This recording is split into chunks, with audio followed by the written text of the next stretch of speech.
The alarm clock that wakes you is itself a mathematical instrument of remarkable precision. If you use a traditional clock, you are relying on the steady oscillation of a quartz crystal that vibrates exactly 32,768 times per second, a number chosen because it is a perfect power of 2, specifically 2 to the 15th power. This choice is not arbitrary, but reflects deep mathematical principles about how electronic circuits can efficiently divide frequencies to produce accurate timekeeping. The gears inside a mechanical clock follow mathematical ratios that have been refined over centuries, with each gear tooth precisely shaped according to curves called involutes that ensure smooth, efficient transfer of motion from one gear to the next. The 12-hour division of the day reflects ancient Babylonian mathematics, a base 60 system that still governs how we measure time and angles. When your alarm shows 7:30, you are reading a notation that descends from mathematicians who lived 4,000 years ago, who looked at the sky and decided to divide the circle into 360 degrees, because that number has so many factors it makes calculation wonderfully convenient. As you swing your legs out of bed, your brain instantly solves a differential equation of extraordinary complexity. Your inner ear contains 3 semicircular canals oriented in perpendicular planes, forming a biological coordinate system that constantly measures angular acceleration in 3 dimensions. The fluid inside these canals moves according to the same physics that governs the motion of planets around the sun, following Newton's laws of motion with absolute precision. Your brain integrates these signals over time, performing calculus without you having any awareness of it, to determine your body's position and orientation in space. This system is so mathematically sophisticated that engineers have spent decades trying to build artificial equivalents that can match its accuracy and responsiveness. When you stand up, you are demonstrating your brain's ability to solve problems in 3-dimensional geometry, calculus, and physics, all in real time, all without conscious thought, all while you are still half asleep and wondering whether you should hit the snooze button. The floor beneath your feet presents another hidden mathematical marvel. The hardwood planks or tiles are arranged in patterns that reflect principles of tessellation, the mathematical art of covering a surface with shapes that fit together without gaps or overlaps. Every tiled floor in every bathroom and kitchen in the world is a practical application of geometry that mathematicians study under the formal name of tiling theory. Some patterns are simple, using squares or rectangles that anyone can arrange, but others involve complex combinations of shapes that can only fit together in specific ways. The famous mathematician Roger Penrose discovered patterns that never repeat, tiles that can cover an infinite floor without ever creating a periodic pattern, a discovery that seemed like pure abstract mathematics until physicists found that certain crystals, called quasicrystals, actually arrange their atoms in Penrose patterns. Your bathroom floor might use simpler geometry, but it still represents humanity's ancient relationship with mathematical pattern, a relationship that goes back to the first time someone arranged stones to make a path or shells to make a design. Walking through your home, you're surrounded by rectangles. Doors, windows, picture frames, books, screens, tables, and countless other objects are rectangular. And this is not an accident of design, but a reflection of deep mathematical properties. Rectangles tessellate perfectly. They are easy to manufacture, they stack efficiently, and they possess 4 right angles that make them stable and strong. The ratio of the sides of many rectangles around you approximates the golden ratio, approximately 1.618 to 1, a number that appears throughout nature and art and has fascinated mathematicians for thousands of years. This ratio, denoted by the Greek letter phi, has remarkable mathematical properties. If you construct a rectangle with sides in the golden ratio and cut off a square, the remaining rectangle also has the golden ratio. You can repeat this process infinitely, creating a spiral pattern that appears in seashells, galaxies, hurricanes, and the arrangement of seeds in a sunflower.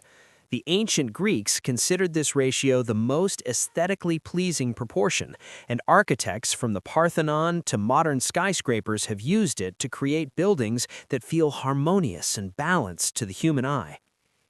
Your kitchen is a laboratory of mathematical relationships disguised as a place to prepare food.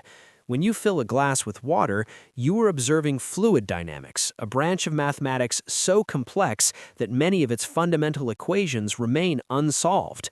The fluid flows from the faucet in a stream that narrows as it falls, accelerating under gravity while surface tension tries to hold it together. The shape of this stream, the way it eventually breaks into droplets, the splash pattern when it hits the sink, all of these follow mathematical laws that describe how fluids behave under different forces. The bubbles that form when you wash dishes are mathematical objects of surprising complexity. Each bubble is a minimal surface, a shape that encloses a given volume with the least possible surface area, and the mathematics of minimal surfaces has occupied some of the greatest mathematical minds in history. When bubbles join together, they arrange themselves according to rules discovered by the Belgian physicist Joseph Plateau in the 19th century, rules that specify the angles at which bubble walls can meet and the structures they can form. A cluster of bubbles in your sink is solving optimization problems that would require sophisticated computer algorithms to calculate. The coffee or tea you prepare in the morning demonstrates mathematics in motion. When you add cream to coffee, you witness diffusion, the mathematical process by which particles spread out from areas of high concentration to low concentration. The patterns that swirl in your cup are not random, but follow partial differential equations that describe how concentration changes over time and space.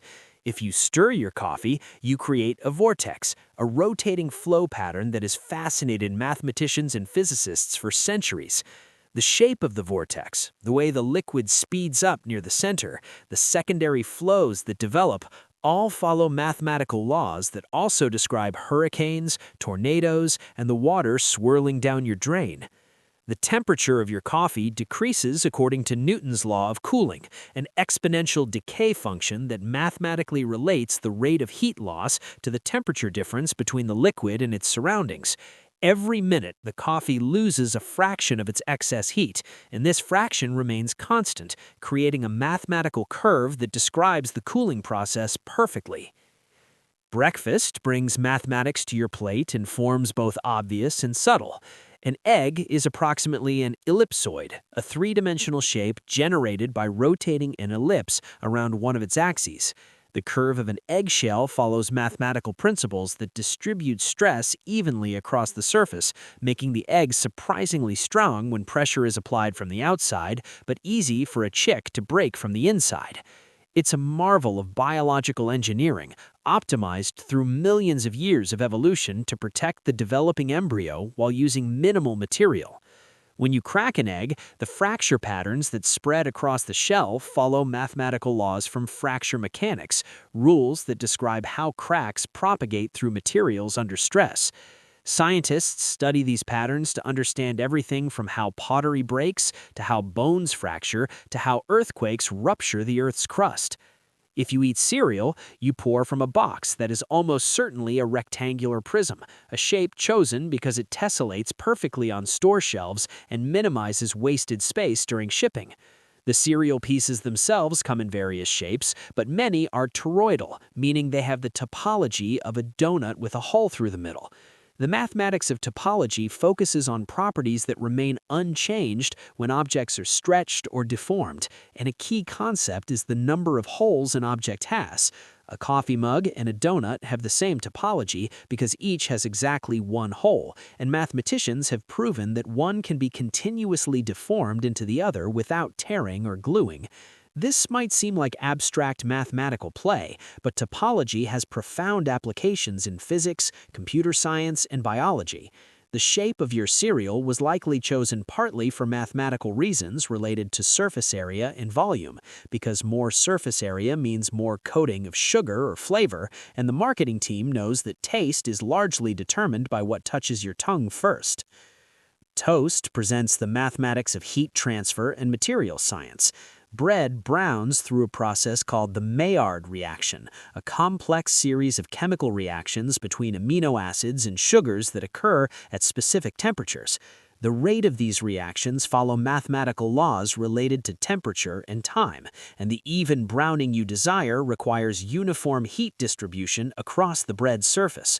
The toaster accomplishes this through careful design of heating elements and reflective surfaces that direct infrared radiation according to the same mathematical principles that govern how solar panels collect sunlight or how telescopes focus starlight. The darkness setting on your toaster is essentially a timer that uses electrical resistance and capacitance to control how long the heating elements stay on, and the circuit that controls this is designed using principles from electrical engineering that are fundamentally mathematical. When you dress for the day, you engage with mathematics woven into fabric. Textiles are created by interlacing threads at perpendicular angles, and the patterns of weaving follow mathematical principles that craftspeople discovered thousands of years before mathematicians formalized them.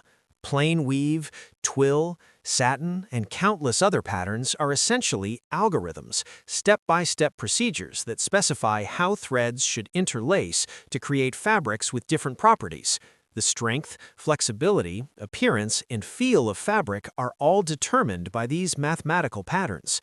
Some traditional weaving patterns from cultures around the world encode sophisticated mathematical concepts, and anthropologists have discovered that indigenous weavers in South America independently developed an understanding of binary operations similar to computer code, representing their patterns with threads in two states, over or under, just as computers use ones and zeros.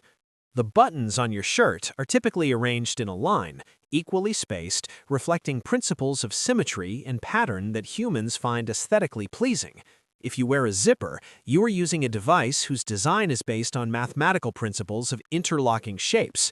Each tooth on a zipper must be precisely shaped so that it can connect with the opposite tooth as the slider moves, creating a connection strong enough to hold the garment closed but easy enough to separate when needed. The design of this simple device required careful mathematical analysis of forces, shapes, and materials. The slider itself is a small machine with precisely angled surfaces that guide the teeth together or apart depending on the direction you pull, and the angles involved were determined through geometric calculations to optimize the zipper's performance. Your shoes represent an even more complex mathematical design challenge. The sole of a shoe must distribute your weight evenly while providing cushioning, traction, and durability. Modern running shoes incorporate materials with specific mathematical properties related to compression, rebound, and energy absorption. Engineers model these materials using equations that describe how they deform under stress and how quickly they return to their original shape. The tread pattern on the bottom of your shoe is designed using computer simulations that calculate how the pattern will interact with different surfaces, optimizing for grip while minimizing wear. The curve of the shoe, the way it supports your arch and cushions your heel, reflects detailed mathematical models of biomechanics, the study of forces and motion in living organisms. Every step you take generates forces that travel through your body, and shoe designers use mathematical models to predict these forces and design shoes that reduce injury risk. Stepping outside, you enter a world where mathematics governs everything from the air you breathe to the path you walk. The door you close behind you swings on hinges that convert rotational motion into the opening and closing of a rectangular panel, a geometric transformation that seems simple, but involves careful calculation to ensure the door moves smoothly and stays closed when you want it to. The lock you turn follows mathematical principles of mechanical advantage, using the rotation of a key to move metal pins inside the lock, each pin cut to a specific height that forms a unique combination.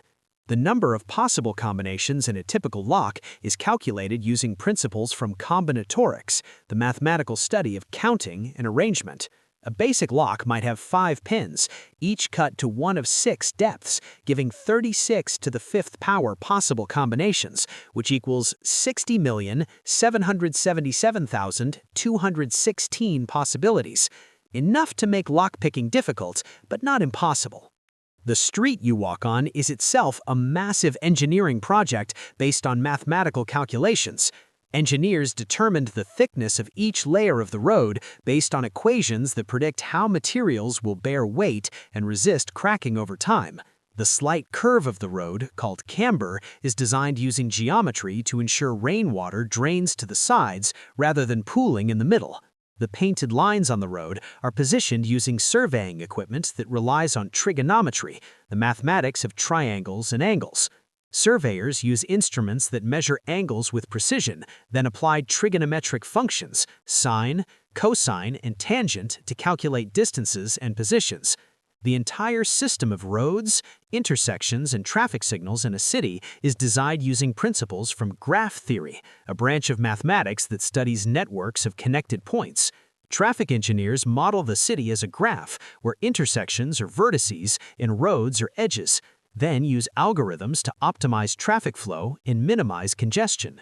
Walking down the sidewalk, you maintain your balance through continuous mathematical calculations performed by your nervous system. Your brain predicts where your center of mass will be after each step and adjusts your muscle contractions to keep you upright. This requires solving equations of motion in real time, accounting for the angle of the ground, your walking speed, the position of your arms and legs, and countless other factors. When you walk, your body naturally moves with a rhythm that minimizes energy expenditure, and this optimal rhythm emerges from the mathematical relationship between the length of your legs, the force of gravity, and the mechanics of your joints. Biomechanics researchers have shown that humans naturally choose walking speeds that correspond to a specific mathematical relationship called the Froude number, a dimensionless parameter that relates speed, leg length, and gravity. The same number is used to study how animals of different sizes move, from insects to elephants, and it reveals deep mathematical patterns in the natural world. The buildings you pass are monuments to mathematics made solid. Every structure begins with architectural drawings that are exercises in geometry, with measurements, angles, and proportions carefully calculated to ensure the building will be both beautiful and functional. The height of doorways, the width of hallways, the size of rooms, all follow mathematical relationships based on human dimensions and the purpose of each space. Architects use a measurement system called anthropometry, which applies statistics to human body dimensions, ensuring that buildings accommodate people of different sizes comfortably. The stairs you might climb are designed with mathematical ratios between the height of each step, called the rise, and the depth of each step, called the tread. These ratios are not arbitrary, but based on centuries of experience and mathematical analysis of how humans move most comfortably and safely. A rule of thumb states that twice the rise plus the tread should equal approximately 25 inches, a relationship that ensures stairs are neither too steep nor too shallow. The structural integrity of buildings depends entirely on mathematics. Engineers use equations from statics and mechanics and materials to calculate the forces acting on every beam, column, and joint in a structure. They must account for the weight of the building itself, called dead load, and the weight of people and furniture, called live load, as well as forces from wind, earthquakes, and snow. These calculations involve solving systems of equations that describe how forces balance at every point in the structure, ensuring that the building can support all expected loads with a safety margin. The shape of beams is mathematically optimized to provide maximum strength with minimum material. An I-beam, the distinctive shape used in countless buildings, concentrates material at the top and bottom of the beam where stresses are greatest during bending, while using less material in the middle where stresses are lower. This design emerged from mathematical analysis of how beams bend under load, and it represents an elegant solution to the problem of creating strong structures efficiently. Skyscrapers present particularly challenging mathematical problems because wind forces increase dramatically with height. Engineers must design tall buildings to withstand winds that create pressures following equations from fluid dynamics. The wind pressure on a building's surface is proportional to the square of the wind speed, meaning that if wind speed doubles, the pressure quadruples. This nonlinear relationship makes very tall buildings especially vulnerable to extreme winds. To address this, engineers sometimes design buildings with shapes that reduce wind forces, such as tapering the building as it rises or adding slots that allow wind to pass through. These designs are developed using computer simulations that solve complex differential equations describing airflow around structures. Some buildings include tuned mass dampers, large weights on springs or pendulums installed near the top of the building that move in opposition to the building's sway, canceling out oscillations caused by wind or earthquakes. The mathematics of vibration control that makes these devices work is the same mathematics used to design suspension systems in cars and stabilization systems in spacecraft. If you drive to work, you engage with mathematics at every moment. Your car is a complex system where thousands of components work together according to mathematical relationships. The engine converts the chemical energy in gasoline into mechanical motion through a carefully orchestrated sequence of events governed by thermodynamics, the mathematical study of energy and heat. The efficiency of this conversion is limited by fundamental laws of physics, specifically the Carnot cycle, which provides a mathematical upper bound on how much useful work can be extracted from heat. Modern engines are designed using computer simulations that solve equations describing combustion, heat transfer, and fluid flow, optimizing every aspect of the engine's geometry to maximize power while minimizing fuel consumption and emissions. The transmission of your car uses gears to multiply torque and change the rotational speed delivered to the wheels. Gears are circular toothed wheels that mesh together, and the ratio of their sizes determines the mechanical advantage they provide. If one gear has 20 teeth and meshes with a gear that has 40 teeth, the larger gear rotates at half the speed of the smaller gear but with twice the torque. This mathematical relationship allows the engine to operate at its most efficient speed while the wheels turn at whatever speed is appropriate for your driving conditions. Automatic transmissions use complex hydraulic systems and electronic controls to select the appropriate gear ratio, and the algorithms that control these systems are based on mathematical models of engine performance, vehicle speed, and driver input. Modern continuously variable transmissions use different mechanisms to provide an infinite number of gear ratios within a certain range, allowing the engine to operate at its optimal speed regardless of vehicle speed. An elegant mathematical solution to the problem of matching engine characteristics to driving needs. Your car's suspension system is designed using principles from vibration theory, a branch of mathematics that studies oscillating systems. When you drive over a bump, the suspension compresses and then extends, absorbing the impact and keeping the car's body relatively stable. The springs and shock absorbers in the suspension are mathematically tuned to provide a balance between comfort and handling. Too soft, and the car bounces excessively. Too stiff, and every bump is transmitted to the passengers.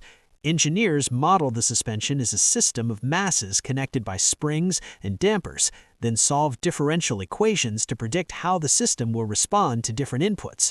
Modern active suspension systems use sensors and computer-controlled actuators to adjust the suspension properties in real time based on road conditions and driving style, implementing control algorithms that continuously solve optimization problems to provide the best possible ride.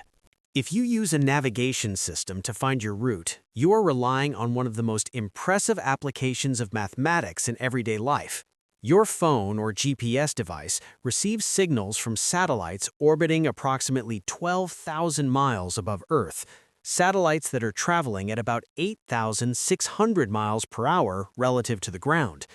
Each satellite broadcasts a signal that includes the exact time the signal was sent and the satellite's position. Your device receives signals from multiple satellites and uses the time delay for each signal to calculate your distance from each satellite.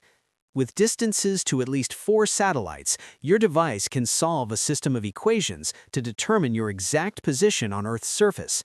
This is a problem in 3-dimensional geometry called trilateration, similar to triangulation but using distances instead of angles. The calculation is complicated by relativistic effects that Einstein's theory of relativity predicts. The satellites are moving fast and are in a weaker gravitational field than devices on Earth's surface, and both of these factors affect the passage of time. Satellites experience time passing slightly faster than clocks on Earth, about 38 microseconds per day faster. If this effect were not corrected using the equations of general relativity, GPS positions would drift by about 7 miles per day. The fact that your phone can tell you your position within a few feet requires incorporating Einstein's equations, a remarkable example of how abstract theoretical physics becomes essential for practical technology. The navigation algorithms that calculate your route are based on graph theory and optimization. The road network is represented as a graph, and the algorithm searches for the shortest path through this graph, often using a method called Dijkstra's algorithm, or its more efficient variant, the A-star algorithm. These algorithms efficiently explore possible routes, using mathematical estimates to guide the search toward the destination and find optimal paths through networks with millions of nodes. Maps themselves involve fascinating mathematical transformations.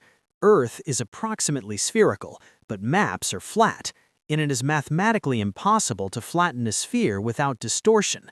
Cartographers have developed hundreds of map projections, each a different mathematical formula for converting positions on the sphere to positions on the plane, and each projection preserves some properties while distorting others.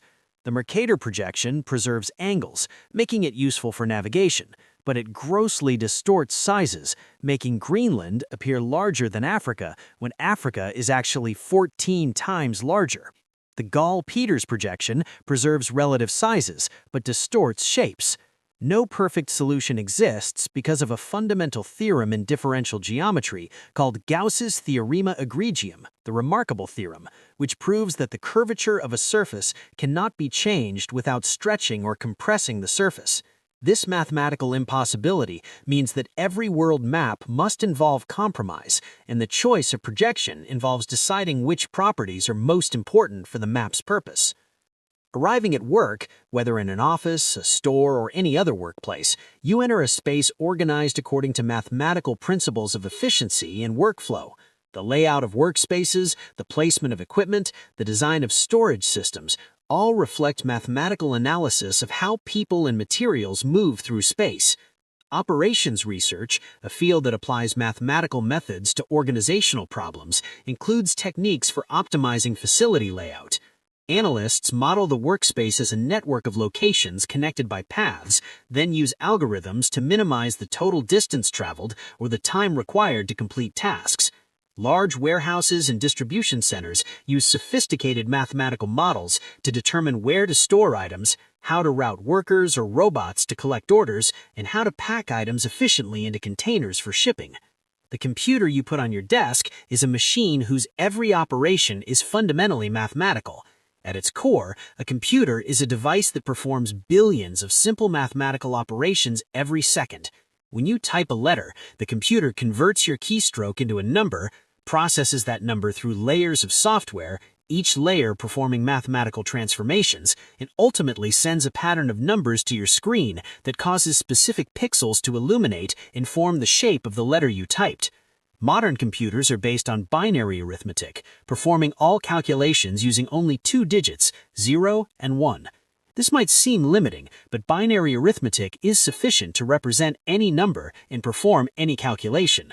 The reason computers use binary is not mathematical necessity, but practical engineering. It's easy to build electronic circuits that have 2 stable states, on and off, representing 1 and 0. The software you use is built from algorithms, step-by-step mathematical procedures for accomplishing tasks. When you search for a file, the operating system uses search algorithms to examine directories efficiently. When you sort a list, the software uses sorting algorithms that mathematicians and computer scientists have analyzed extensively to determine which methods are faster for different types of data. The graphical user interface you interact with is generated using geometric algorithms that calculate how to draw windows, buttons, text, and images on screen. When you drag a window across the screen, the computer must rapidly recalculate which parts of the window are visible, which parts are hidden behind other windows, and which pixels need to be redrawn. This requires solving geometric problems about intersection and occlusion dozens of times per second to create the illusion of smooth motion. When you send an email or message, you trigger a cascade of mathematical processes that route your message through the global network of computers called the Internet.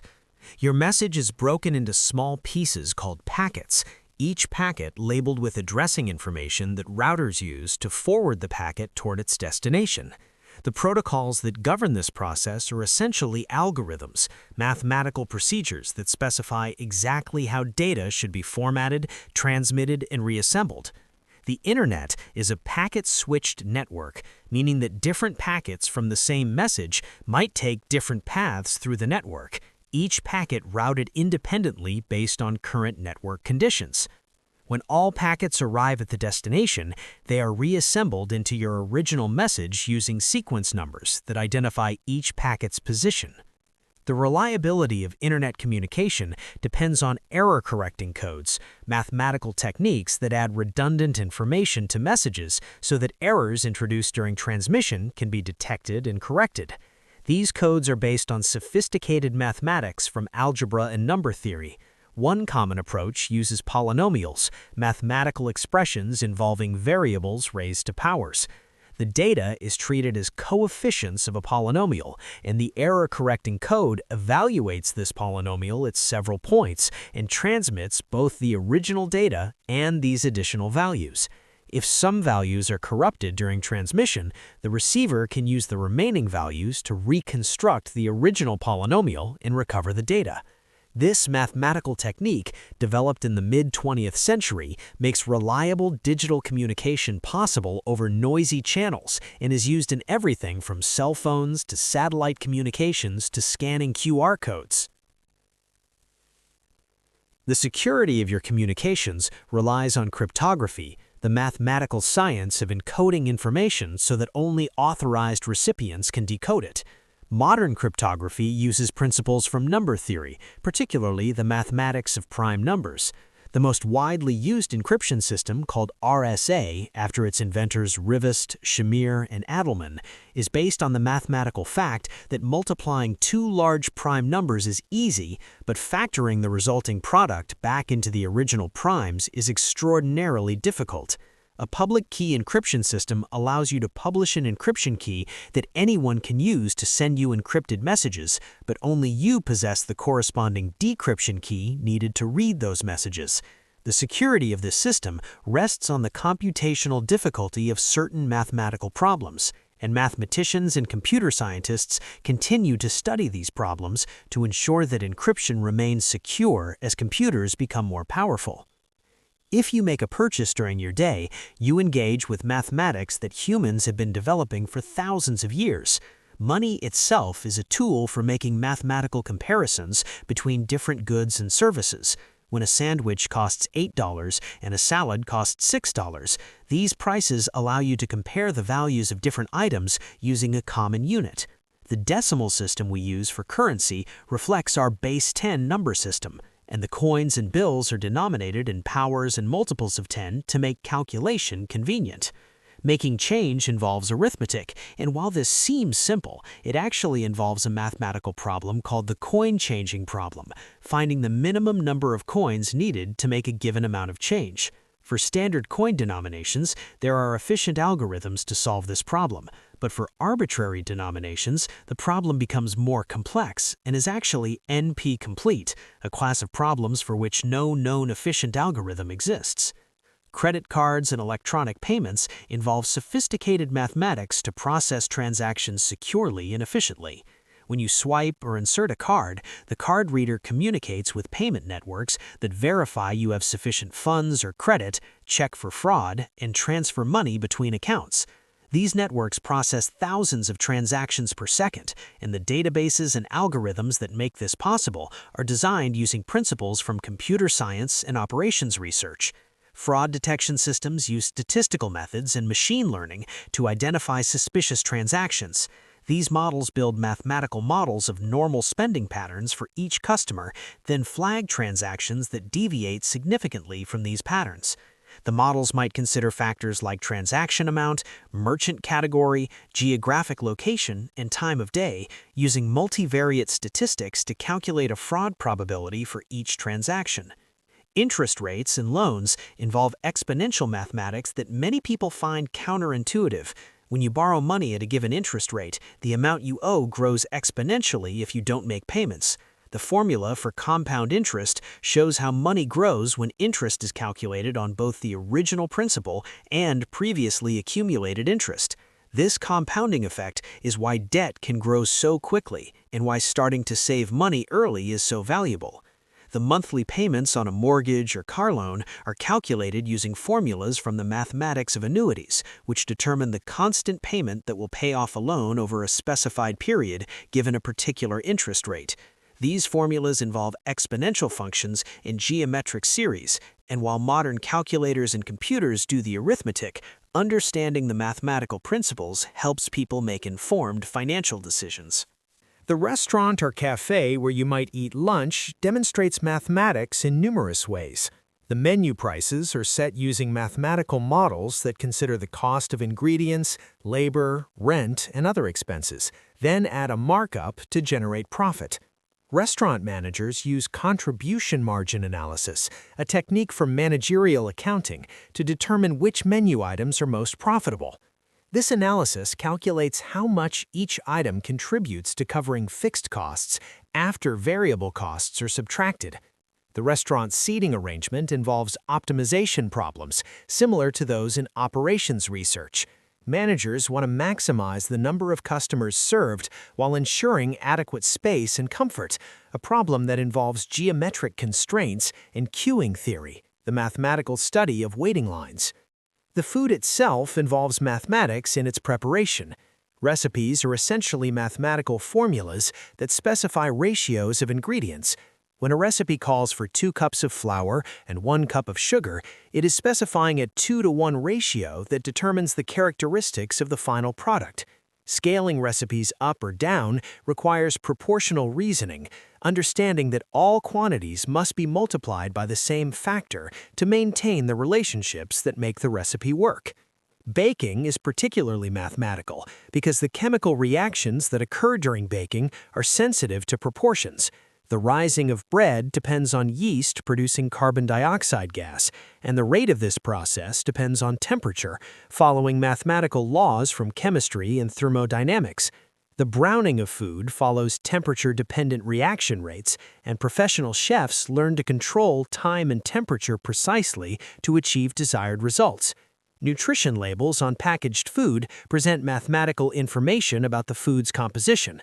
The serving size, calories, and amounts of various nutrients are all quantitative measures that allow you to make mathematical comparisons between different foods.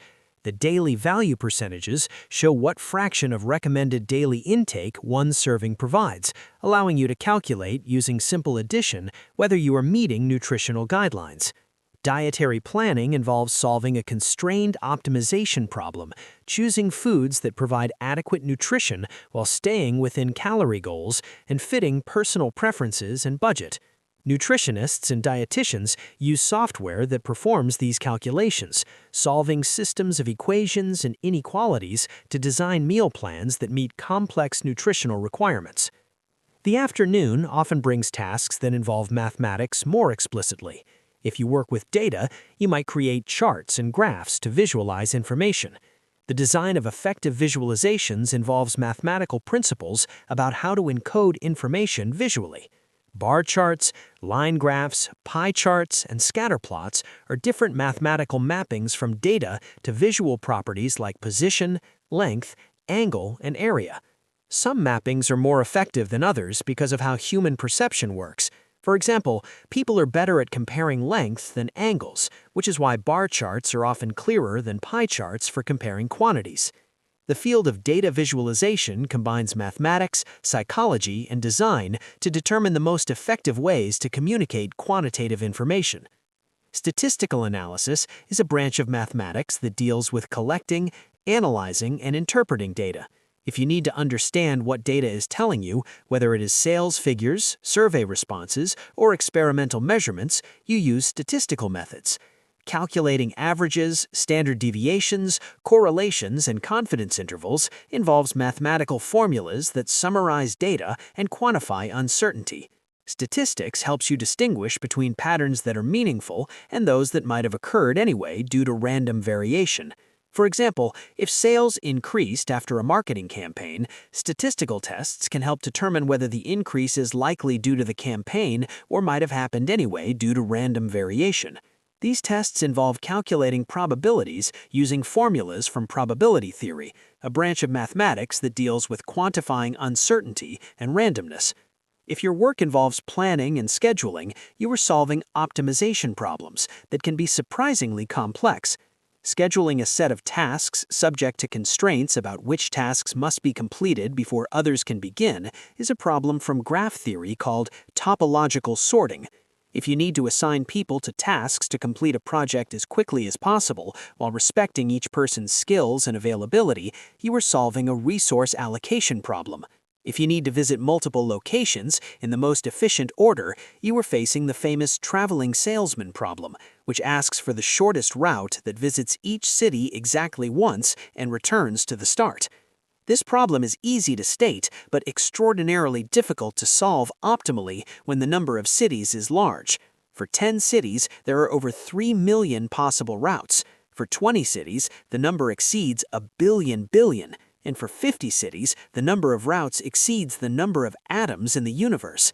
Computer scientists have developed clever algorithms that find very good solutions quickly, even when finding the provably optimal solution would require impossible amounts of computation. As the afternoon progresses, the changing light demonstrates physics and mathematics at work. The sun's apparent motion across the sky follows predictable paths that ancient astronomers mapped using geometry.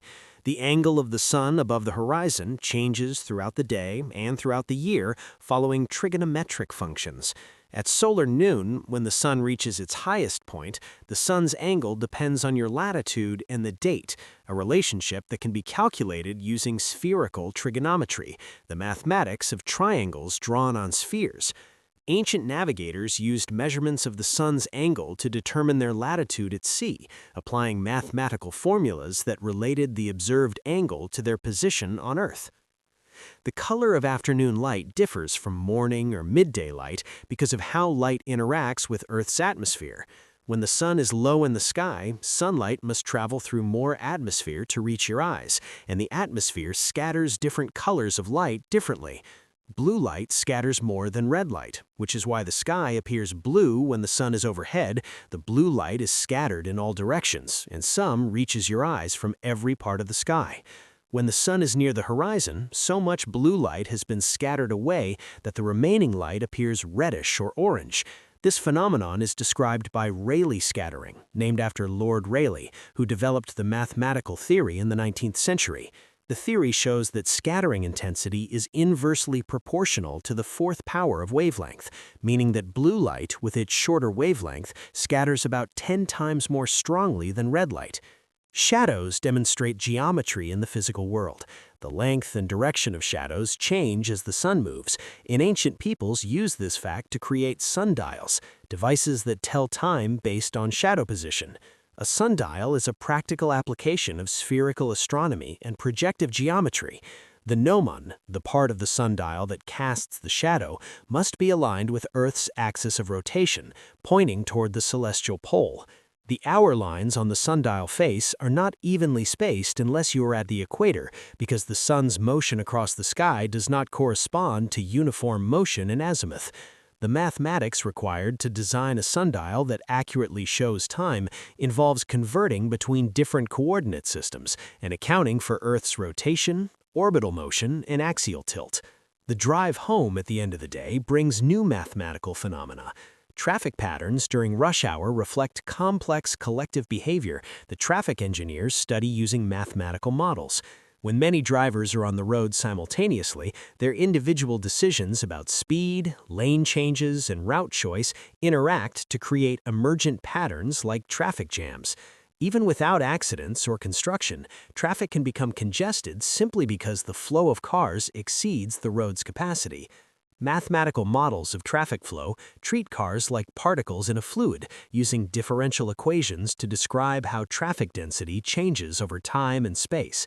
These models help explain phenomena like phantom traffic jams, where congestion appears and propagates backward through traffic without any obvious cause. A small disturbance, like one driver braking slightly, can propagate backward as a wave, with each subsequent driver braking a bit more until traffic comes to a complete stop. The mathematics of traffic flow includes the fundamental diagram of traffic, a graph showing the relationship between traffic density, flow, and speed. At low densities, cars can travel at maximum speed, and flow increases linearly with density because more cars means more total flow. At high densities, cars must slow down to maintain safe spacing, and beyond a critical density, increasing density actually decreases flow because cars move so slowly. The optimal traffic flow occurs at an intermediate density, and traffic engineers use this mathematical relationship to design roads and control systems like traffic lights and variable speed limits that try to keep traffic near the optimal point. Modern traffic management systems use real-time data from sensors and cameras, feeding this information into mathematical models that predict traffic conditions and adjust signals to optimize flow across an entire network of roads. Fuel efficiency provides another example of everyday mathematics. The fuel consumption of your car depends on many factors, including speed, acceleration, wind resistance, and tire friction. At low speeds, most energy goes into overcoming friction, which is roughly proportional to speed. At high speeds, most energy goes into overcoming air resistance, which is proportional to the square of speed. This means that fuel consumption increases slowly with speed at first, then more rapidly at higher speeds. The optimal fuel flow for most cars is typically between 45 and 65 miles per hour, where the competing effects of friction and air resistance balance optimally. Understanding this mathematical relationship helps drivers make decisions that reduce fuel consumption. Rapid acceleration wastes energy because much of the energy goes into kinetic energy that is lost when you brake, converting it to heat in the brake system rather than using it to move the car. Returning home in the evening, you might prepare dinner, another activity suffused with mathematics. The timing of cooking multiple dishes to have everything ready simultaneously is a scheduling problem.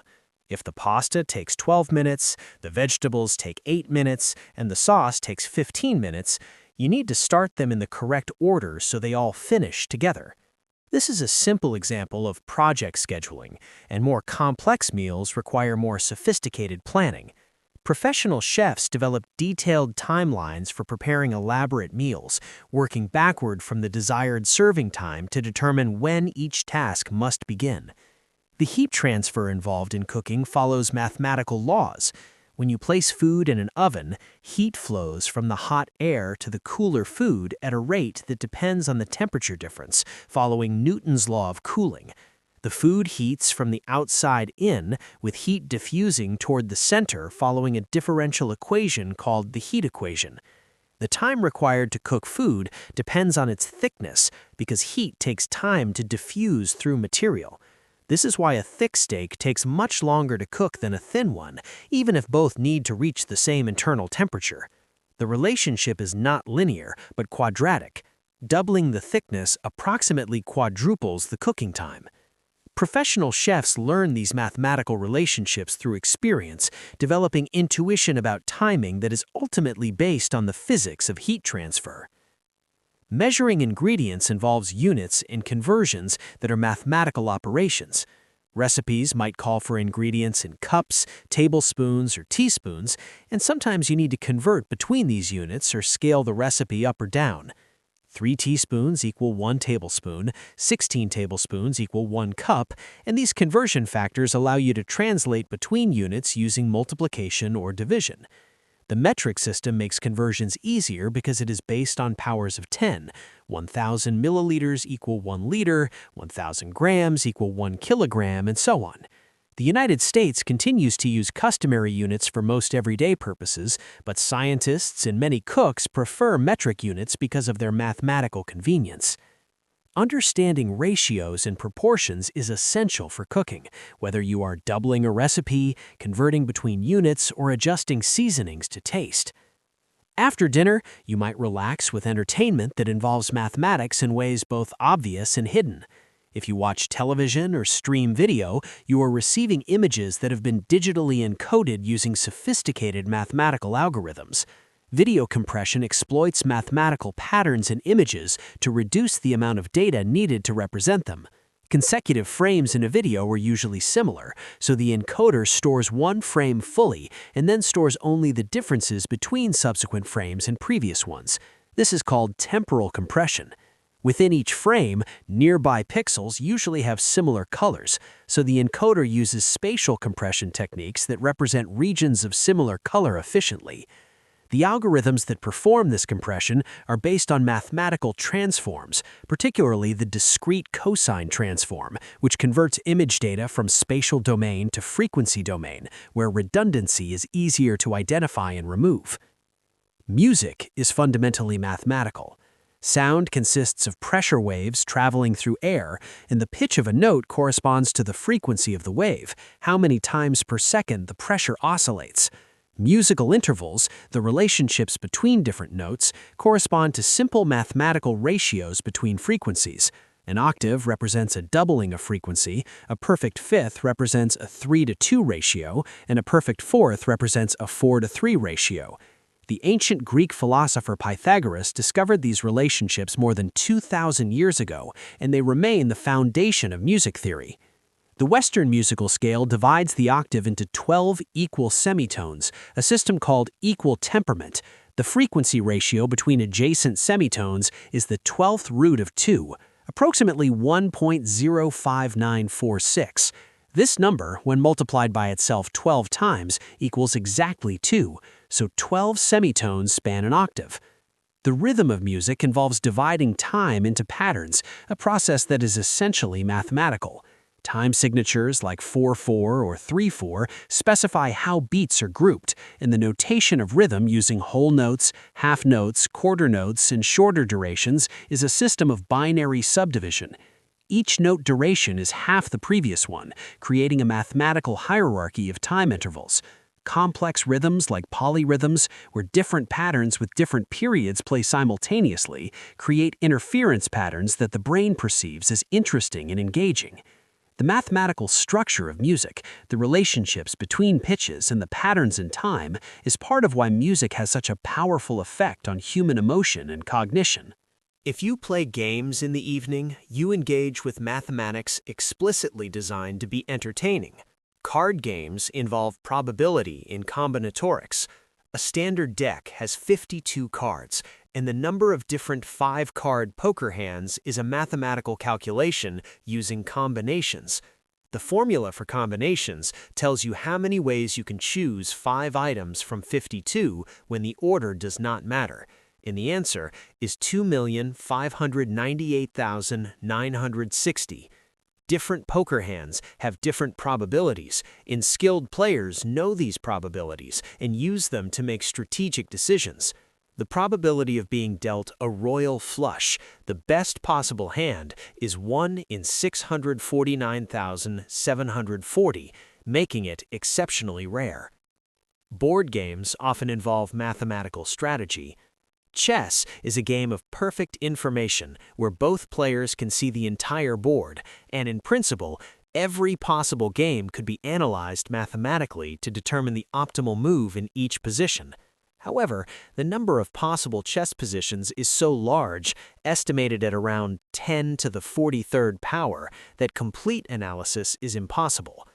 Chess players use heuristics, rules of thumb based on mathematical principles like controlling the center, developing pieces efficiently, and evaluating positions based on material count and positional factors.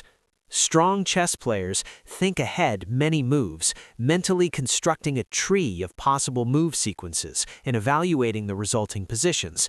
This process is fundamentally computational and mathematical. Puzzles, like Sudoku, are exercises in logical deduction and constraint satisfaction.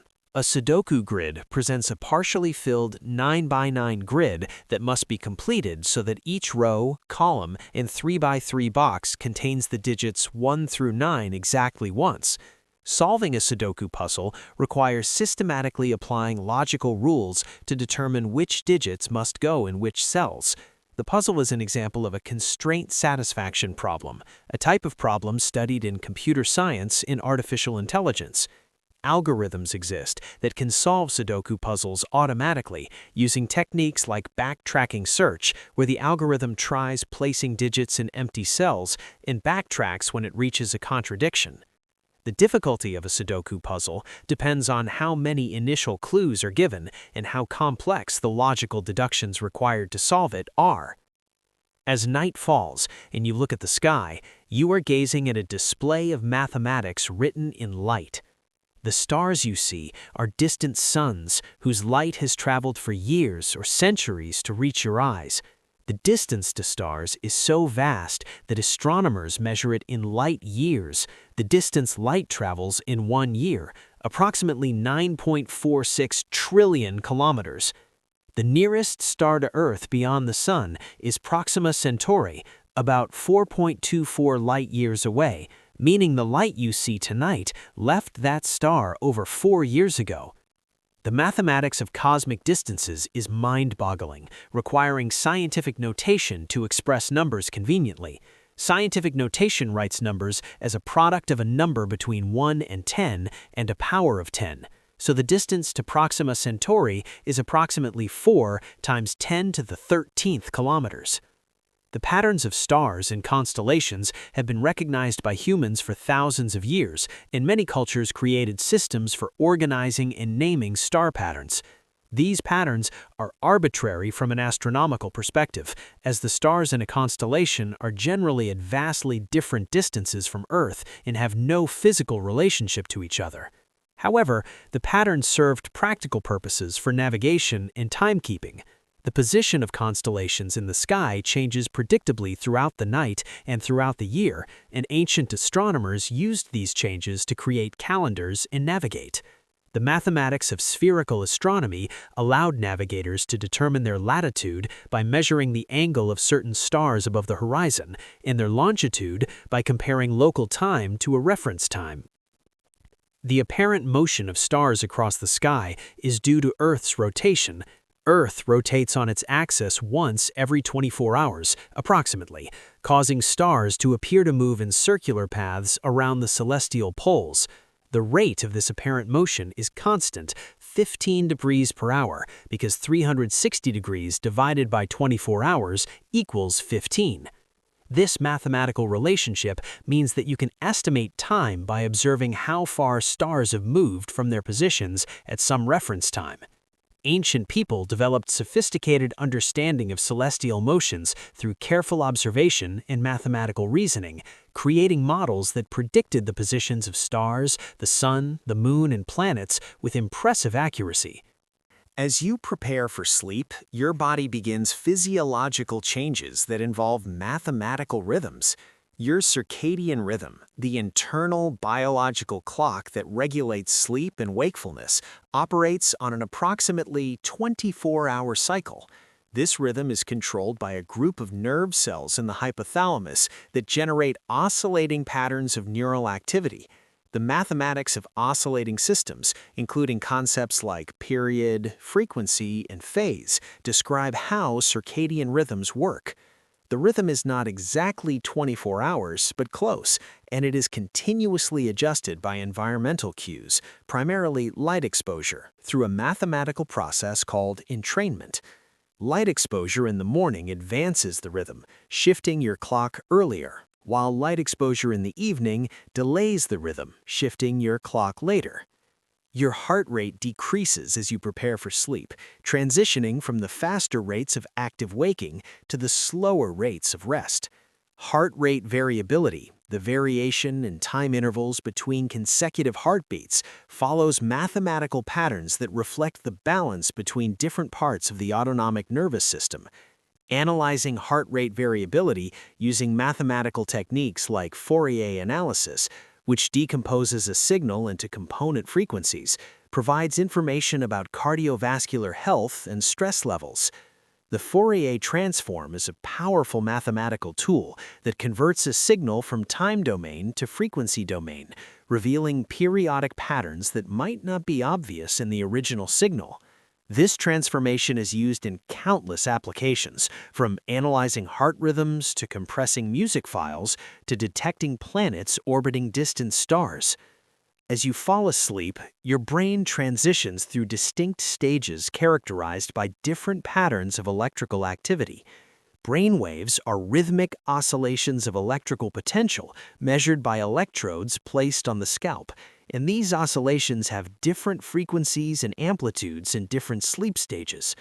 Awake, relaxed states show alpha waves around 8 to 12 cycles per second. As you enter light sleep, theta waves around 4 to 7 cycles per second become prominent. Deep sleep shows slow delta waves around 1 to 4 cycles per second. REM sleep, when most vivid dreams occur, shows fast beta waves similar to waking states. The transitions between sleep stages follow probabilistic patterns that can be modeled mathematically, and sleep researchers use these models to understand normal sleep architecture and diagnose sleep disorders. Dreams themselves may involve mathematical processing, though this remains a subject of scientific investigation. During REM sleep, the brain is highly active, and some researchers theorize that dreaming helps consolidate memories and solve problems. There are anecdotal accounts of mathematicians and scientists solving problems in dreams, the most famous being Auguste Kekulé, who claimed to have discovered the ring structure of benzene after dreaming of a snake biting its own tail. Whether dreams actually facilitate mathematical insight or whether these stories reflect coincidence and selective memory is debated, but they suggest interesting connections between the unconscious mind and mathematical thinking.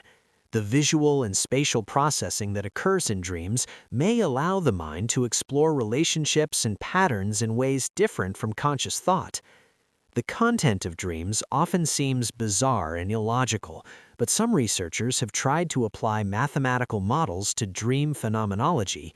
The activation synthesis hypothesis proposes that dreams result from the brain trying to make sense of random neural activity, essentially creating narratives from noise. The mathematics of random networks and dynamical systems might help explain how coherent dream experiences emerge from the complex interactions of billions of neurons. Other theories emphasize the role of memory consolidation, suggesting that dreams reflect the processing and reorganization of information acquired during waking. Mathematical models of memory networks show how patterns of neural activity during sleep can strengthen certain connections and weaken others, gradually extracting regularities and integrating new information with existing knowledge. The mathematical models of sleep and dreaming remain incomplete, as the brain is extraordinarily complex, but continued research using mathematical tools from neuroscience, dynamical systems theory, and information theory gradually reveals how the sleeping brain functions. Neuroimaging techniques like functional magnetic resonance imaging generate vast amounts of data that require mathematical analysis to interpret. Researchers apply machine learning algorithms, statistical models, and network analysis to identify patterns in this data, working to understand how different brain regions interact during sleep and how these interactions support memory, learning, and health. Throughout the night, your body follows multiple biological rhythms beyond the sleep-wake cycle. Body temperature drops to its lowest point in the early morning hours, typically around 4 or 5 a.m., following a sinusoidal pattern that repeats each day. Hormone levels fluctuate on circadian schedules, with melatonin rising in the evening to promote sleep and cortisol rising before waking to prepare the body for activity. These rhythms are generated by molecular clocks inside cells, networks of genes and proteins that interact through feedback loops to create self-sustaining oscillations. The mathematics of these molecular clocks involves differential equations that describe how protein concentrations change over time based on rates of production and degradation. The discovery of circadian clock mechanisms earned a Nobel Prize in 2017, recognizing how molecular biology and mathematical modeling combined to reveal the fundamental mechanisms of biological timekeeping. The core clock consists of genes that produce proteins that eventually inhibit their own production, creating a negative feedback loop that naturally oscillates. The timing of this oscillation, approximately 24 hours, emerges from the specific rates of gene transcription, protein synthesis, protein modification, and protein degradation. Mathematical models were essential in understanding how these components interact to produce robust, temperature-compensated oscillations, and these models made predictions that guided experimental research. Similar rhythmic processes occur on other timescales. The heartbeat oscillates on a 1-second timescale, breathing on a 5-second timescale, and brainwaves on millisecond to second timescales. Longer rhythms include the menstrual cycle in women, approximately 28 days, and seasonal rhythms in mood, metabolism, and immune function. All of these rhythms can be described and analyzed using mathematical tools developed for studying oscillating systems.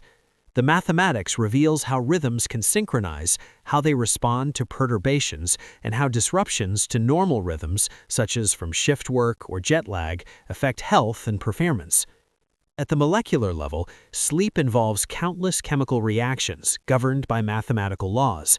Neurotransmitters, molecules that enable communication between neurons, are released, bind to receptors, and are cleared from the synapse following kinetics described by differential equations.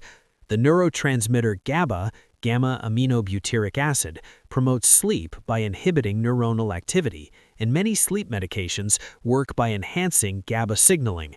The effectiveness of these drugs depends on their concentration in the brain, which changes over time as the drug is absorbed, distributed, metabolized, and excreted. Pharmacokinetics is the mathematical study of how drug concentrations change in the body, using models that describe absorption, distribution, metabolism, and elimination. The metabolism that continues during sleep involves thousands of chemical reactions, each with a rate that depends on temperature, concentrations of reactants, and the presence of enzymes that catalyze reactions. Enzyme kinetics, the study of reaction rates catalyzed by enzymes, uses mathematical models to describe how reaction rate depends on substrate concentration. The most famous model is the Michaelis-Menten equation, which describes how reaction rate increases with substrate concentration, initially rising steeply and then leveling off as the enzyme becomes saturated. This equation contains two parameters, the maximum reaction rate and the Michaelis constant, which characterizes the substrate concentration at which the reaction rate is half maximal. Biochemists measure these parameters experimentally and use them to understand metabolic pathways and design drugs. During sleep, your body repairs tissue, synthesizes proteins, and performs maintenance that is reduced during waking activity. Protein synthesis involves translating the genetic code in messenger RNA into amino acid sequences that fold into functional proteins. The genetic code is a mapping from sequences of 3 nucleotides called codons to amino acids. There are 4 nucleotides in RNA, so there are 64 possible codons. These 64 codons map to 20 amino acids plus stop signals, meaning the code is redundant, with multiple codons often coding for the same amino acid. This redundancy provides some protection against mutations, as changes in the third position of a codon often do not change the amino acid, a phenomenon called wobble base pairing. The structure of the genetic code reflects mathematical principles of error correction and robustness. The relative quiet of nighttime reflects physics and mathematics. Sound is a pressure wave that propagates through air, and the intensity of sound decreases with distance from the source following an inverse square law. If you double the distance from a sound source, the intensity decreases by a factor of 4 because the sound energy spreads over a sphere whose area is proportional to the square of the radius. This mathematical relationship means that sounds from distant sources, like traffic or trains, become much quieter at night when there are fewer nearby sources. Sound also reflects off surfaces, creating echoes and reverberations that contribute to how we perceive spaces. The study of architectural acoustics uses mathematical models of sound propagation to design spaces with desired acoustic properties, from concert halls that distribute sound evenly to recording studios that minimize echoes. Silence is never complete. Even in the quietest environments, there are sounds from air movement, thermal vibrations of molecules, and biological sounds, like your heartbeats and breathing. The sensitivity of human hearing is remarkable, capable of detecting sounds that move the eardrum by distances smaller than the diameter of a hydrogen atom. The ear converts these tiny mechanical vibrations into electrical signals through a complex process that involves the cochlea, a spiral-shaped organ filled with fluid. Hair cells in the cochlea respond to different frequencies of sound based on their position along the spiral, with high frequencies detected near the base and low frequencies near the apex. This arrangement creates a frequency map and the mathematics of Fourier analysis that describes how complex sounds can be decomposed into pure frequencies has a physical realization in the structure of the cochlea. The threshold of hearing, the quietest sound a human can detect, varies with frequency.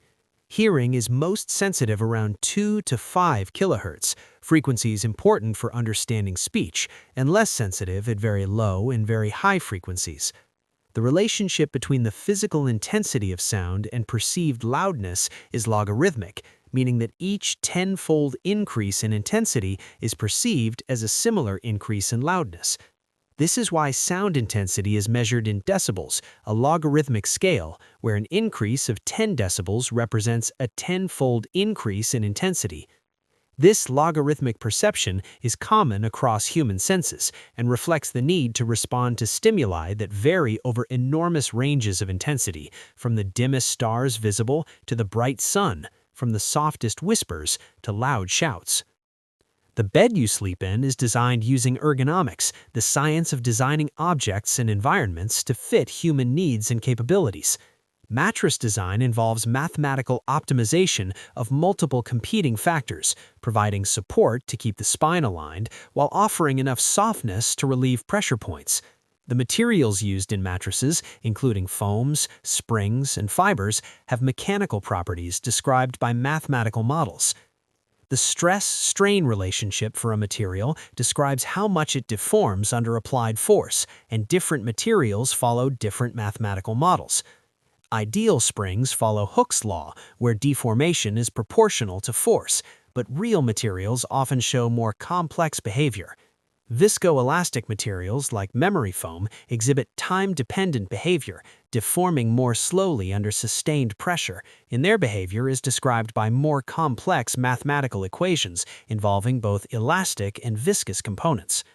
The pillow supports your head at a height that keeps your neck aligned with your spine, and the optimal height depends on your body dimensions and sleeping position. Side sleepers need taller pillows than back sleepers because the distance from the shoulder to the head is greater than the distance from the back to the head. The firmness of the pillow affects how much it compresses under the weight of your head, and manufacturers test pillows using mechanical measurements that apply controlled forces and measure the resulting deformation. These measurements produce mathematical data that characterizes pillow performance and helps ensure consistency in manufacturing. The blankets that keep you warm work by trapping air, which is an excellent insulator.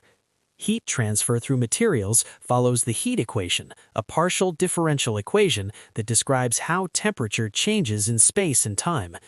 The thermal conductivity of a material quantifies how readily heat flows through it, and materials with low thermal conductivity, like air, are good insulators. The effectiveness of blankets depends on their thickness and the amount of air trapped in their fibers. Multiple thin layers can be more effective than one thick layer because air gaps between layers add insulation. The mathematics of heat transfer explains why, and engineers use these principles to design insulation for buildings, clothing for extreme environments, and even spacecraft that must withstand enormous temperature differences between sunlit and shaded surfaces. The room you sleep in has dimensions that affect its acoustic properties, temperature distribution, and even air quality. Room dimensions determine acoustic resonances, frequencies at which sound waves reflect back and forth between walls in phase, reinforcing themselves. These resonances can cause certain frequencies to be louder than others, affecting sound quality. Acoustic engineers calculate room modes using formulas that relate the resonant frequencies to room dimensions and the speed of sound.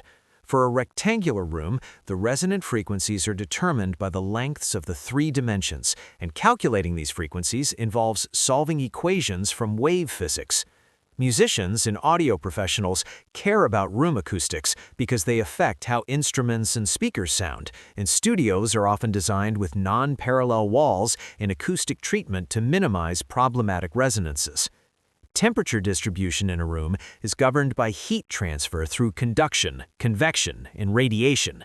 Warm air rises because it is less dense than cool air, creating convection currents that circulate air in the room. The temperature difference between floor and ceiling depends on ceiling height, heat sources, and ventilation. Heating and cooling systems are designed using mathematical models that predict temperature distribution and airflow, ensuring comfortable conditions throughout the space. Computational fluid dynamics uses numerical methods to solve the complex equations governing fluid motion and heat transfer, allowing engineers to simulate and optimize HVAC systems before they are built. Air quality during sleep matters for health and comfort. Carbon dioxide levels rise in a closed room as you breathe, and the rate of increase depends on the room volume and how well sealed it is. The mathematics is straightforward. You exhale approximately 200 milliliters of carbon dioxide with each breath, and with about 15 breaths per minute during sleep, you produce about 300 liters of carbon dioxide over 8 hours. If this accumulates in a small, sealed room, the concentration can rise to levels that affect sleep quality. Ventilation brings in fresh air and removes carbon dioxide, and the effectiveness of ventilation depends on air exchange rate, measured in air changes per hour. Calculating appropriate ventilation rates involves mathematical models of air mixing and pollutant concentration, and building codes specify minimum ventilation rates to ensure indoor air quality. Darkness is not merely the absence of light, but a condition that affects biology in profound ways. Light exposure suppresses melatonin production, so darkness allows melatonin levels to rise, promoting sleep. The sensitivity of this response varies with wavelength, with blue light, around 480 nanometers, being most effective at suppressing melatonin. This wavelength dependence is described by an action spectrum, a mathematical function that quantifies the effectiveness of different wavelengths in producing a biological response. Understanding this action spectrum has practical implications, as it explains why blue light from screens can interfere with sleep and why amber-tinted glasses that block blue light may help people fall asleep more easily. Complete darkness is rare in modern environments. Even at night, ambient light from streetlights, electronic devices, and other sources can reach levels that affect sleep. Light intensity is measured in lux, a unit that quantifies the amount of light falling on a surface. For comparison, bright sunlight is about 100,000 lux, a well-lit office is about 500 lux, and full moonlight is about 1 lux. Studies show that exposure to as little as 10 lux during sleep can suppress melatonin and affect sleep quality, and many bedrooms have more ambient light than this. Blackout curtains, eye masks, and eliminating light from electronic devices can reduce light exposure to levels below 1 lux, promoting better sleep. The pupil of your eye adjusts to darkness through a process called dark adaptation. In bright light, the pupil constricts to protect the retina from excessive light, and the eye uses cone cells that provide color vision and high acuity. In darkness, the pupil dilates to gather more light, and the eye switches to using rod cells that are much more sensitive but provide only black and white vision with lower acuity. Full dark adaptation takes about 20 to 30 minutes, during which the sensitivity of the eye increases by a factor of about 25,000. This enormous dynamic range is accomplished through multiple mechanisms, including pupil dilation, which increases light gathering by a factor of about 16, and chemical changes in photoreceptor cells that increase their sensitivity by over 1,000-fold. The middle of the night, when sleep deepens, is when the body performs many restorative functions. Growth hormone is released primarily during deep sleep, promoting tissue repair and growth. Immune function is enhanced during sleep, with increased production of cytokines that help fight infections. The glymphatic system, discovered only recently, clears metabolic waste from the brain during sleep. Cerebrospinal fluid flows through the brain more efficiently during sleep, washing away proteins and other substances that accumulate during waking. This clearance is thought to be important for preventing neurodegenerative diseases, as some of the proteins cleared include amyloid beta and tau, which accumulate in Alzheimer's disease. These processes follow daily rhythms that reflect underlying biological clocks. Mathematical models of these rhythms help researchers understand how sleep affects health and how disrupting normal sleep patterns contributes to disease. Epidemiological studies have found associations between short sleep duration, irregular sleep schedules, and health outcomes, including obesity, diabetes, cardiovascular disease, and shortened lifespan. Some of these associations may reflect causal relationships where inadequate sleep directly impairs physiological functions, while others may reflect reverse causation or confounding factors. Careful statistical analysis is required to disentangle these relationships using mathematical techniques like regression analysis, which models how an outcome variable depends on multiple predictor variables while confounding for confounding factors. The timing of sleep matters as well as the duration. Sleeping at the wrong circadian phase, as happens with shift work or jet lag, can impair health even if total sleep time is adequate.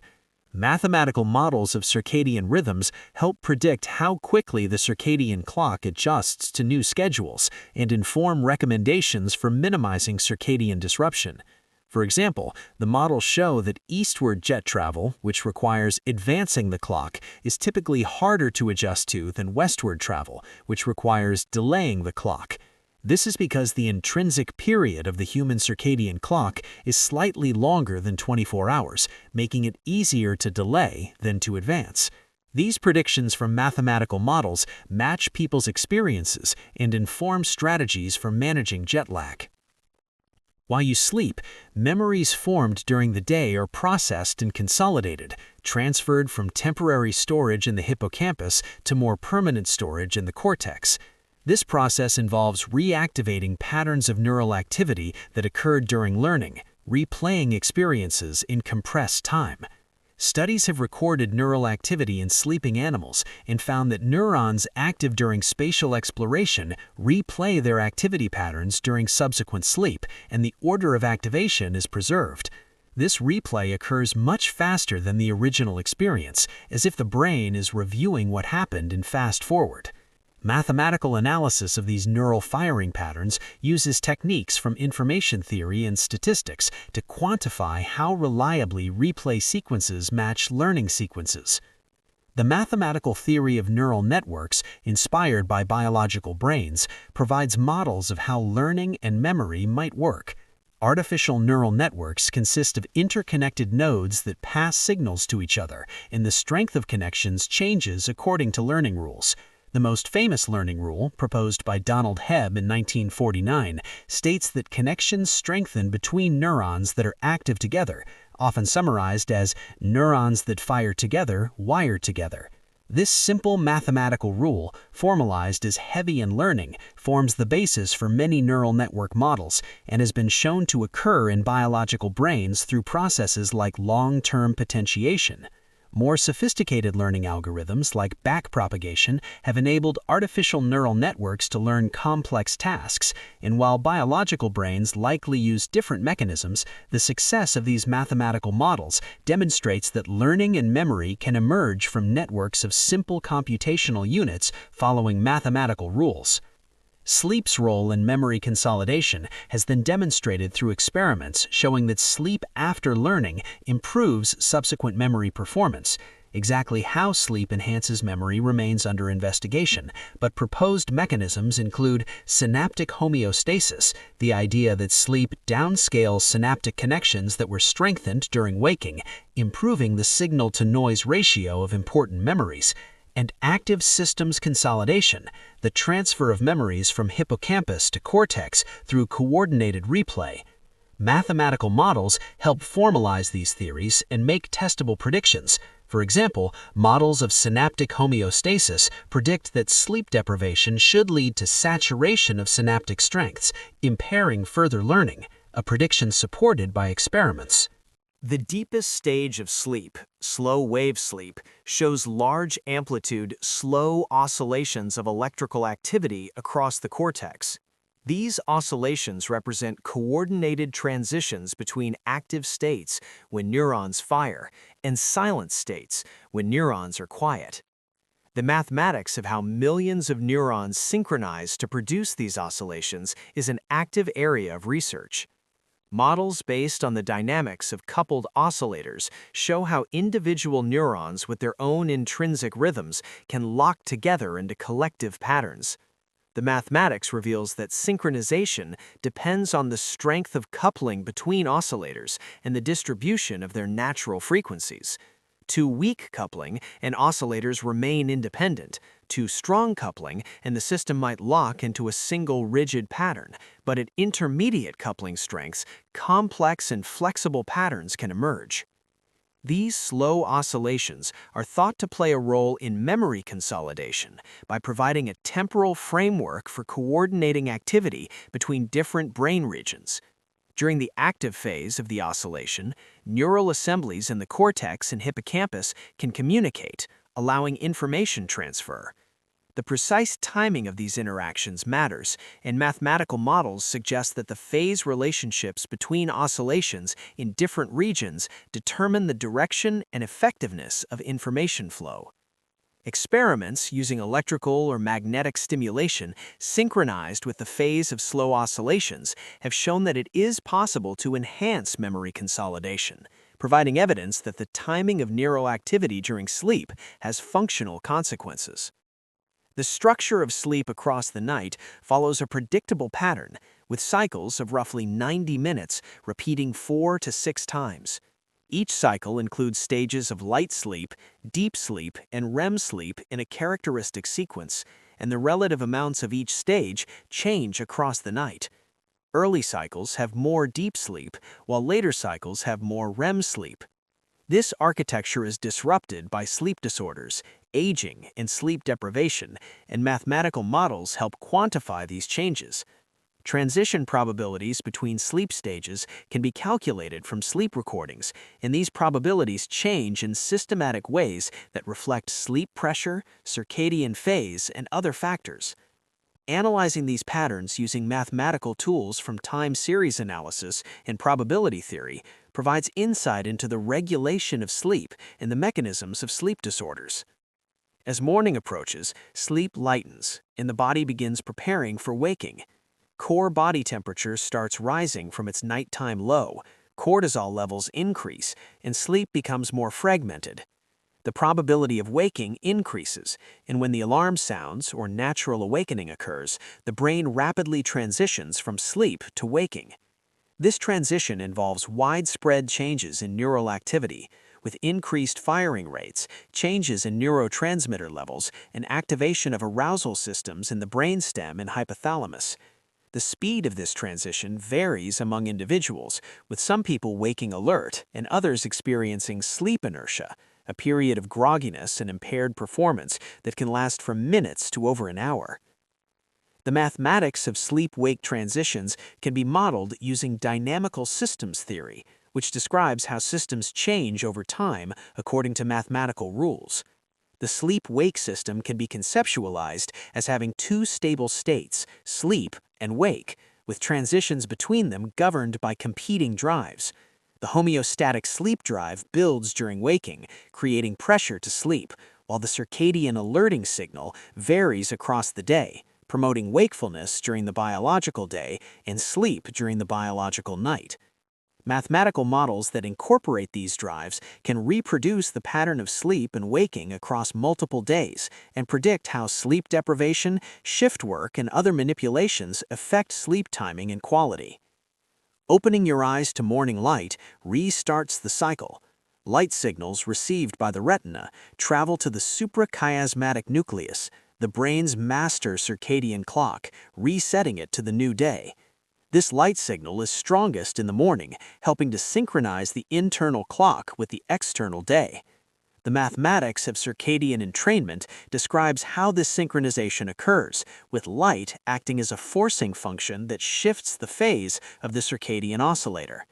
The phase response curve, a mathematical function that describes how light affects circadian phase depending on when it is delivered, characterizes this entrainment.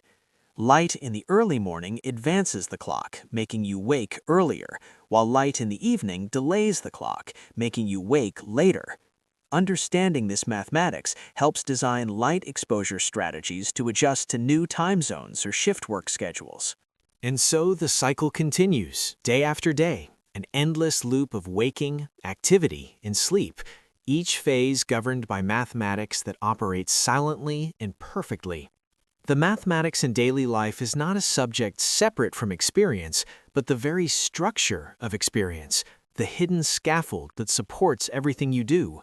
From the moment you open your eyes until you close them again, from the smallest molecular interactions to the largest patterns of behavior, mathematics describes, predicts, and explains. This is not the cold, abstract mathematics of formal proofs and textbooks, though that mathematics has its own beauty and importance.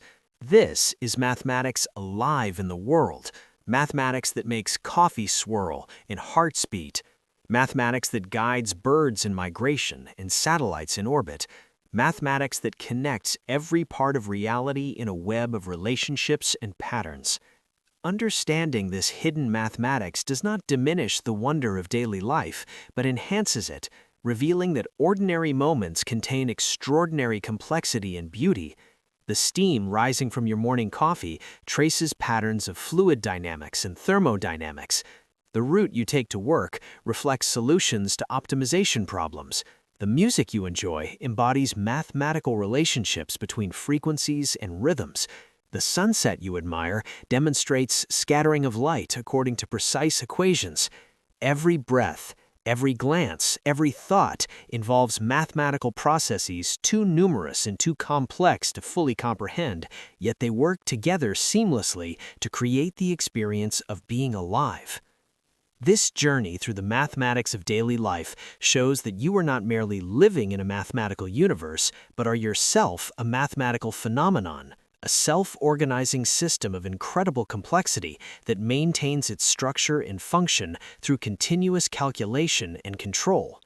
Your brain solves differential equations to keep you balanced, your immune system optimizes resource allocation to fight infections, your genome encodes information in a molecular code, your sensory systems perform signal processing and pattern recognition. You are, in a very real sense, mathematics made flesh, a biological computer running algorithms refined by millions of years of evolution. There is profound beauty in recognizing that the most mundane activities involve sophisticated mathematics. Tying your shoes requires spatial reasoning and motor planning that would challenge robots. Reading these words requires visual processing that extracts patterns from light, transforms them into neural signals, and interprets them as symbols with meaning. Feeling warm or cold reflects your body's mathematical regulation of temperature, continuously sensing and adjusting to maintain optimal conditions for the chemical reactions of metabolism. These abilities seem effortless because the mathematics runs automatically, but the computations involved are staggeringly complex, far beyond the capabilities of any computer system we can build. This realization might inspire humility about the complexity of nature in appreciation for the power of evolution to create systems that solve mathematical problems without conscious thought. It might also inspire curiosity about the mathematical principles that govern natural phenomena, leading to deeper understanding and new discoveries. Throughout history, people who paid careful attention to patterns in nature and abstracted mathematical principles from observations have driven progress in science and technology. Galileo watched pendulums swing and chandeliers sway and discovered mathematical laws of motion. Newton watched apples fall and planets orbit and formulated laws of gravitation.